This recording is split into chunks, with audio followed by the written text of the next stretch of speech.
कांग्रेस की ही सोच नहीं है, इसमें राजस्थान के आम नागरिक की जो सोच है वो जुड़ी हुई है। और जैसा कि आप जानते हैं कि भाजपा ने भी एक और अपना घोषणा पत्र जारी किया। मुझे बड़ा आश्चर्य हुआ क्योंकि राजस्थान में सरकार बीजेपी की रही, 5 साल की इनकी सरकार रही।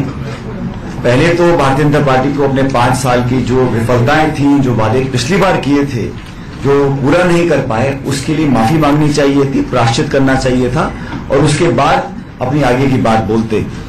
बहुत सारे वादे उन्होंने किए हैं, लेकिन आप जानते हो जो पार्टी 15 लाख रुपए खाते में जमा कराने की बात बोल चुकी है और 4 नए पैसे किसी खाते में आए नहीं, आज वो भत्ता देने की बात करती है। 5 साल तक लोगों को बेरोजगार रखा, लाठियां चलाई, उनको भला बुरा कहा गया और आज नौजवानों को वो मासिक भत्ता देने की बात कर रहे हैं।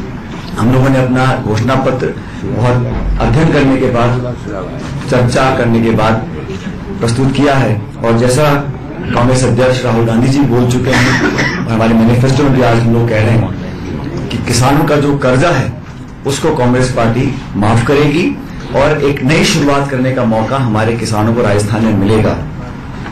हम लोगों ने मैनिफेस्टो में ये भी लिखा है कि हम जो महिलाएं हैं राजस्थान प्रदेश में, जो लड़की पैदा होगी उसके पैदा होने तक और जब तक वो पढ़ाई करना चाहे सारी पढ़ाई उसकी मुफ्त होगी, निःशुल्क होगी। महिलाओं को प्रोत्साहित करने के लिए पढ़ाई में आगे और आए।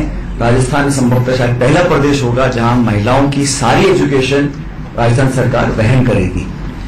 हम लोगों ने इसमें राइट टू हेल्थ का मेंशन भी किया है, डिटेल्स मैनिफेस्टो में आपको मिलेंगी।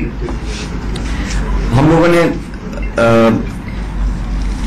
इस बात का भी विवरण रखा है कि किसान बहुत सी उम्मीद रखता है और कृषि लाभदायक हो नहीं रही, विशेष रूप से जब किसान की थोड़ी उम्र बढ़ जाती है। तो हम लोगों ने वृद्ध किसानों के लिए पेंशन का प्रावधान अपने मैनिफेस्टो में हमने शामिल किया है। हमने जीएसटी के बाहर जो कृषि के उपकरण हैं, ट्रैक्टर आदि, हम चाहते हैं कि किसान को राहत मिले और हम सिफारिश करेंगे और ये करेंगे कि जीएसटी के बाहर लेकर आए जो कृषि के उपकरण हैं, विशेष रूप से जो इम्प्लीमेंट्स हम लोग खेती के लिए यूज करते हैं, क्योंकि किसानों को सबसे ज्यादा चौतरफा मार पड़ी है भाजपा के शासन में। मोदी साहब और मुख्यमंत्री जी बड़े बड़े भाषण देते हैं, लेकिन यथास्थिति बनी हुई है और आर्थिक संकट और एग्रीकल्चरल क्राइसिस जो है राजस्थान में वो सबसे ज्यादा हो चुका है और उनको राहत देने के लिए हम लोगों ने कुछ प्रावधान अपने बजट में रखे हैं। बहुत सारे अन्य बिंदु हैं। गोचर भूमि का हम बोर्ड बनाना चाहते हैं। अतिक्रमण होता है गोचर भूमि के ऊपर, विवाद होता है, लिटिगेशन में फंस जाता है, तो हम चाहते हैं बोर्ड बनाकर उस समस्या का समाधान हम कर सकें।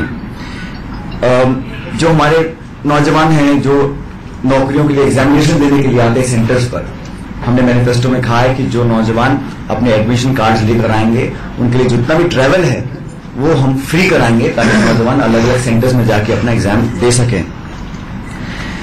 एक अकाउंटेबिलिटी बिल, उसका भी प्रावधान रखा गया है कि सरकार से जो डॉक्यूमेंट्स, जो एनओसीज, जो परमिशंस, जो भी चाहिए आम नागरिक को, वो विद इन 30 डेज सरकार उसको देगी। अकाउंटेबिलिटी बिल का हमने प्रावधान रखा है।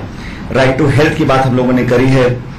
जो सैंक्शन पोस्ट हैं उनको अतिशीघ्र भरने का संकल्प हमारे घोषणा पत्र में लिखा गया है। और एक सोच कांग्रेस पार्टी की है, सुझाव भी आया, मैं समझता हूं बड़ा प्रैक्टिकल है, कि जो हमारे कॉलेजेस यूनिवर्सिटीज में करिकुलम है, जो डिप्लोमास हैं, जो डिग्रीज हैं, उसको हमें अलाइन करना पड़ेगा इंडस्ट्री की डिमांड क्या है।